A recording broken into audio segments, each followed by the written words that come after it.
Hey everybody, Jeff here and welcome back to the channel where we give you all sorts of world-class advice on remodeling your homes, your kitchens, your bathrooms. And in today's video, we're going to show you how to remove these ugly old valves here. These are water shutoff valves. These are for the kitchen sink here. And we're going to show you how to remove these, and we're going to show you how to install a brand new one here. And in that way you don't have to call a plumber for it. You can do it yourself, and it all starts right now. Once we sweat this off here, this old valve, we're going to replace it with this new dual valve here, and I like these. These are a premium valve. They're brass, and so what will happen is this will be a compression fitting then, but this has two ports on there. These are dual ports, and each are individually controlled here. And so what happens is one of these will go here to the hot water, to the it'll go up to the faucet. The other one here will go over to the dishwashing machine here.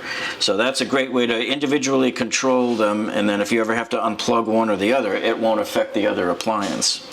And of course we have one here. We're just going to put a new one here on the cold water as well. We have a video that we uploaded a few weeks ago that we'll put a link to down in the description that shows you a couple of other alternatives for using a saddle valve, and this is one of them. So by having a dual valve on here, one of them here will go up to the cold water on the faucet, and the other one will go to the ice maker on your refrigerator.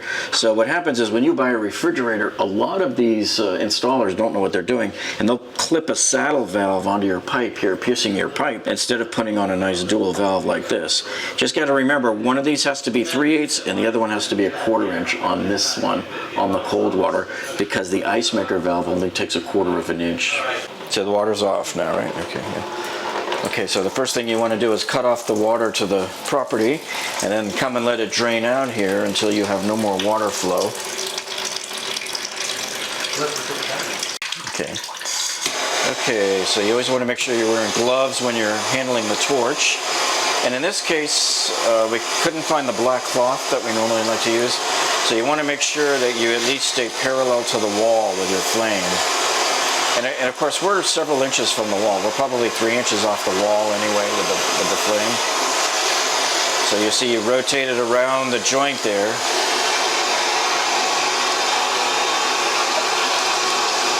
We're just going to keep heating up that joint there until the solder starts to melt.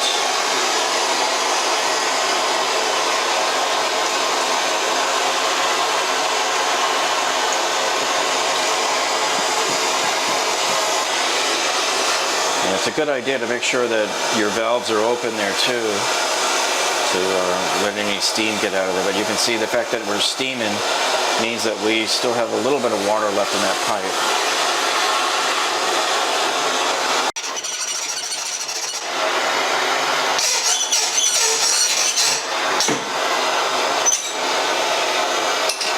Okay, there we have it.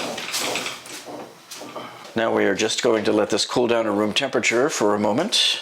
Okay, now I usually keep a roll of emery paper here. You can also use Scotch-Brite. Lots of guys have their own favorites, what they want to use. What I do is I just like to clean off the copper pipe. I mean, I like to have things look very presentable. I like to make it look brand spanking new when we're done, you know. Make that pipe look nice and shiny. It'll also clean off any old oxidation off the pipe, any corrosion that might be there, and makes it a little more agreeable for the new ferrule sleeve to slide on there. Now we're going to slide the new flange on there.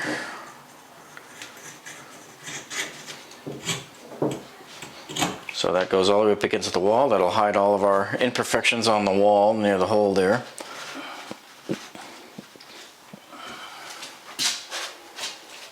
Okay, so these valves come with a ferrule ring on there, or compression sleeve. Our friends in the UK will call this an olive. The nut goes on first. Then comes your ferrule sleeve, the compression sleeve there. And then what I like to do is I like to put a little plumber's silicone grease here, right on the threads here. What this does is this just provides a little bit of lubrication on the threads here. And it allows you to tighten it easier, and it'll get tighter. That way you won't have to keep coming back and retightening and retightening. Did I get it? You know. So we'll put this right in here now, and we'll just get the nut started there on here. And then my favorite tool for doing this, and if you guys don't own one of these, you got to get yourself one of these. This is the rigid one-stop wrench, and I'll put a link to this down in the description for you. I like using these because they're already sized for these nuts. Now some people like to use channel locks and hold the channel locks there, but you can dig into the metal there and cause scratches and stuff. So this is really, I think, a much better way. I've been doing this one for years, using this tool set. So they unscrew apart here. The smaller one fits. See, it's engineered to fit right in that top valve port there. And so now we're just going to tighten them up. Steady in place. See, this way here you don't have to use the channel locks. You hear that little click there? So we'll see if that's good enough there. And if not, then if we get a drip when we turn on the water, then we'll try it again. You understand, before you turn the water back on, the main water, make sure these valves are off. And the way you tell they're off is this is off right now when it's perpendicular to the output port here. So in other words, this would be on if I went parallel with it. This is off. Same with the other side. The other side here, this would be on and this would be off here like this. So that's how you know you're in the off state. And then make sure any other valves that you opened up throughout the house, any other faucets that you opened up, turn them all back off again, and then go back outside and turn on your main water supply. Okay, now to remove this valve here, this is a compression valve, and again we'll use our rigid one-stop wrench system, which I really love. So these are already pre-sized, these wrenches here. Watch, I bet this is a... Alright, so we have our big wrench on here, and we'll put the stem of the little one here right inside the port. And it's very easy, you just loosen it. See, like that.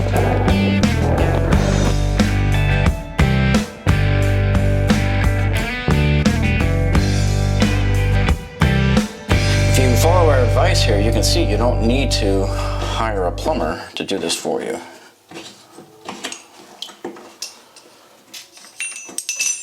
Okay, so if you guys know me and you've seen my videos before, you know I always tell you to use the right tool for the job. And this is a tool called the duck puller.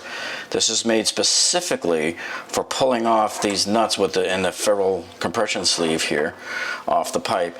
And this is really the only one I recommend because it works 100% of the time, every time. But the way it works, see how it fits around the back of the nut here? You just slide it on like that, and you start to screw it right into the front of the pipe. And you tighten it in place there. And once you get it tightened in place here, then remember I showed you the rigid one-stop wrench? The smaller wrench actually works and fits this one perfectly.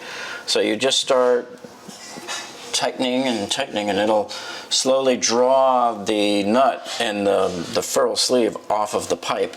And you don't have to worry about it flaring or compressing or ruining the front of the pipe. A lot of people think it's going to, but it's not, because the amount of force required to pull that compression sleeve off of that pipe is less than the force that it would take to cause any kind of damage. Believe me, I've done this a million times and has never caused a problem before.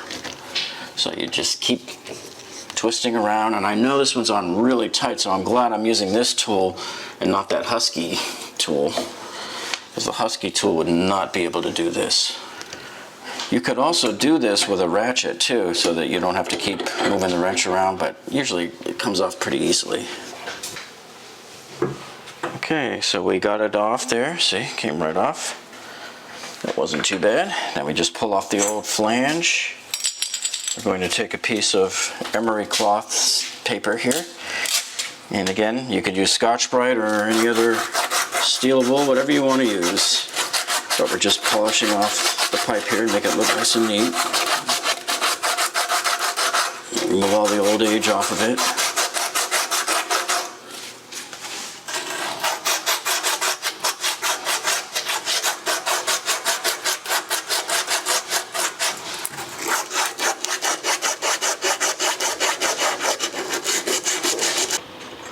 Okay, so we put the new flange on there. Okay, so then I'm going to insert the nut in with the thread side facing outward. Then we're going to slide on the new ferrule compression sleeve there.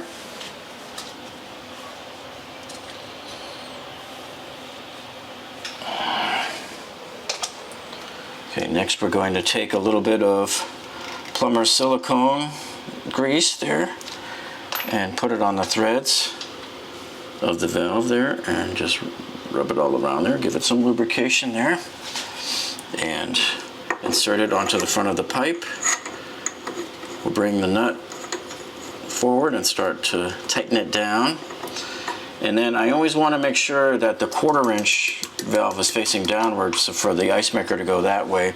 And this one, the 3/8 inch version here, will be pointing upward so that it will go to the faucet for the cold water.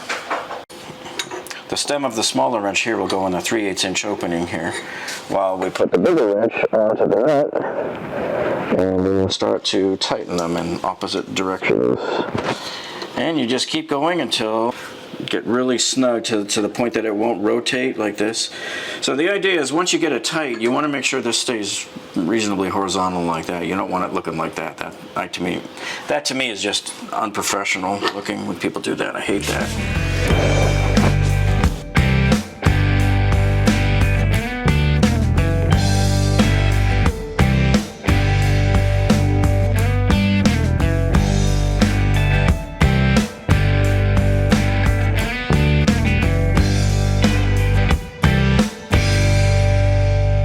Before we turn on the main water again, we want to make sure that all of these valves are in the off position.